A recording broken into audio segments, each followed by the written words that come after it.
তোমরা সবাই? আমি অনন্যা। অনন্যার ব্লগসের আরও একটি নতুন ব্লগে তোমাদের জানাই অনেক অনেক অনেক স্বাগত। আজ শুক্রবার, সকাল এখন 7:30 মতো বাজে।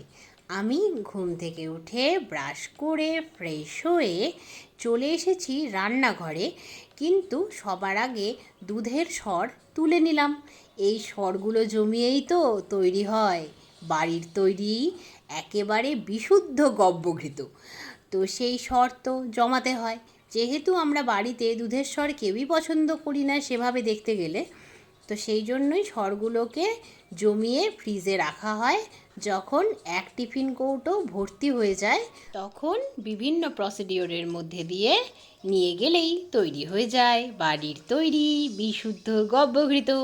তোমাদের তো আগের কয়েকটা ব্লগেই দেখিয়েছি কিভাবে বাড়িতেই আমরা ঘি তৈরি করি। তো সেইভাবেই ঘি আমরা বাড়িতেই তৈরি করে খাই। রান্নায় যে ঘি দেওয়া হয় সেটাও বাড়িতেই তৈরি হয়। শুধুমাত্র ঠাকুরকে যে ঘি দেওয়া হয় বলতে শিব ঠাকুরের স্নান করার জন্য বা প্রদীপ জ্বালানোর জন্য সেই ঘিটা কিনে আনা হয়। কারণ আমরা তো বাঙালি আমিষভোজী, তো সেই জন্যই যে গ্যাসে ঘিটা তৈরি হয় সেই গ্যাসটা তো আমিষ। সেই ঘি আর ঠাকুরকে কী করে দেওয়া যায় বলো? তো সেই জন্যই ঠাকুরের পারপাস যে ঘিটা দিতে হয় সেই ঘিটা বাজার থেকে কিনে আনি, আর বাড়িতে রান্নায় বা নর্মাল গরম ভাতে খাওয়ার জন্য যে ঘি সেটি বাড়িতেই তৈরি করি। এই হচ্ছে ঘিয়ের হিস্ট্রি। দেখো, ঘিয়ের ইতিহাস বলতে বলতে আমার বিছানা গোছানো হয়ে গেল। তারপর তৈরি করলাম সকালবেলাকার চা। যেহেতু কালকেই স্মার্ট বাজার থেকে যাবতীয় মাসের বাজার করে এনেছি, তো সেই জন্যই বিস্কিট তো প্রায় ছিলই না কৌটোগুলোতে। কৌটোয় বিস্কিট ঢালা হলো। সকালবেলাকার চা পান সেরে চায়ের বাসনগুলো ধুয়ে ফেললাম। তারপর নুনও তো বাড়ন্ত ছিল, তাই নতুন নুন ঢালার আগে নুনের কৌটোটাও মেজে ধুয়ে পরিষ্কার করে নিলাম। কারণ রান্নাঘরে এক্সস্টারটা না চলার জন্য যা তেল চিটে হচ্ছে সব কিছুতেই, প্রতিদিন মুছেও তো শেষ করা যাচ্ছে না এই তেল চিটে। সেই জন্যই মাজাটাই সব থেকে বেস্ট উপায়। তারপরে সমস্ত মাজামাজি সেরে চা ছাতু সব কিছুই যথারীতি যার যার কৌটোয় বন্দি করা হচ্ছে। আজকে এই ঢালাঢালি পর্বই চলবে। কালকে রাতে তো কোনো কিছুই আর যথাস্থানে রাখতে পারিনি। আর বলো না, এই সব করতে করতে 5 কেজি আটার যে প্যাকেটটা এনেছিলাম সেই প্যাকেটটি তুলতে গিয়ে এই নখটি গেল ভেঙে। শুধু ভেঙে যায়নি জানো, ভেতরের নরম চামড়াটাও বেরিয়ে এসেছে।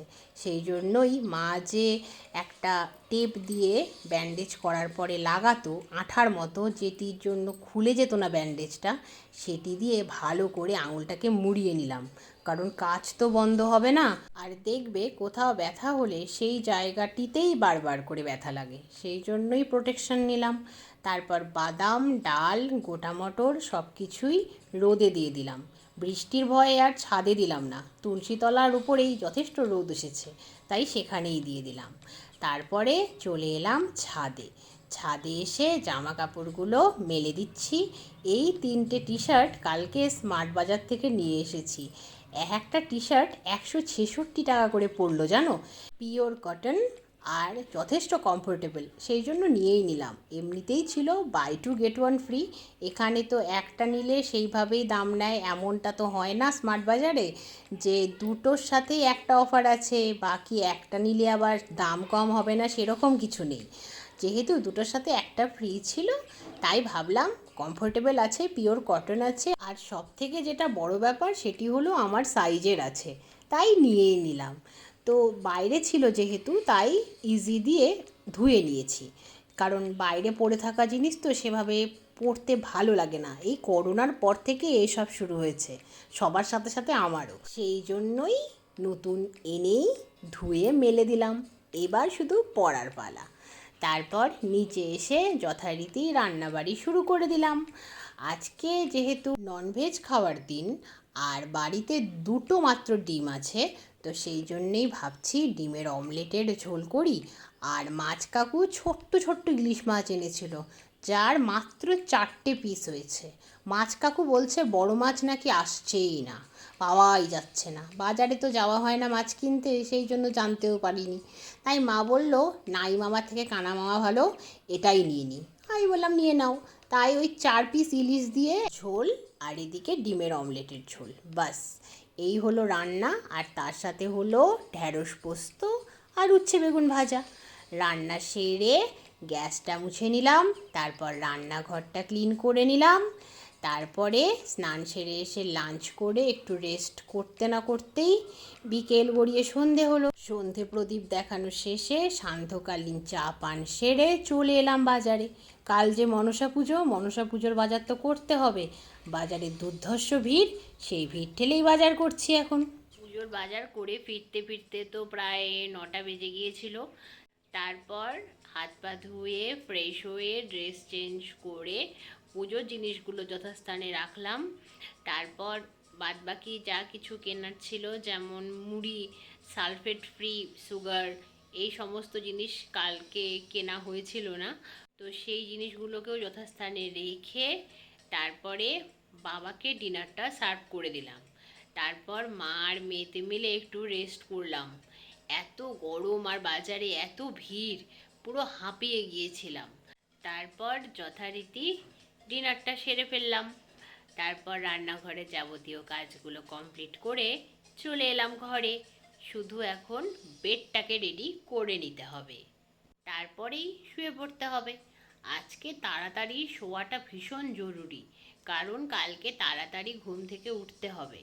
ঠাকুরমশাই বলেছেন 11টার দিকে আসবেন, তো তার আগে ভাবছি রান্নাটা কমপ্লিট করে পুজোর জোগাড় করব।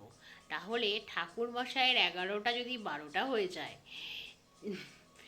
উনি যদি আস্তে আস্তেই 12টা করে ফেলেন, তাহলে তো পুজো করতে করতে 12:30 মতো বাজবে। তারপর প্রসাদ বিতরণ পর্ব হবে, এই করতে করতে 1:30 মতো বেজেই যাবে। আর শান্তনা দিদির বাড়িতেও যেহেতু পুজো রয়েছে, তো শান্তনা দিদিও নাকি সকাল সকাল আসবেন, এটা বলে গেছেন। তো সব কিছু মিলিয়ে কালকে সকালে ওঠাটা ভীষণ জরুরি, তাই এখন শুয়ে পড়তে হবে। সেই জন্যই আজকের মতো আজকের ব্লগটা আমি এখানেই শেষ করছি।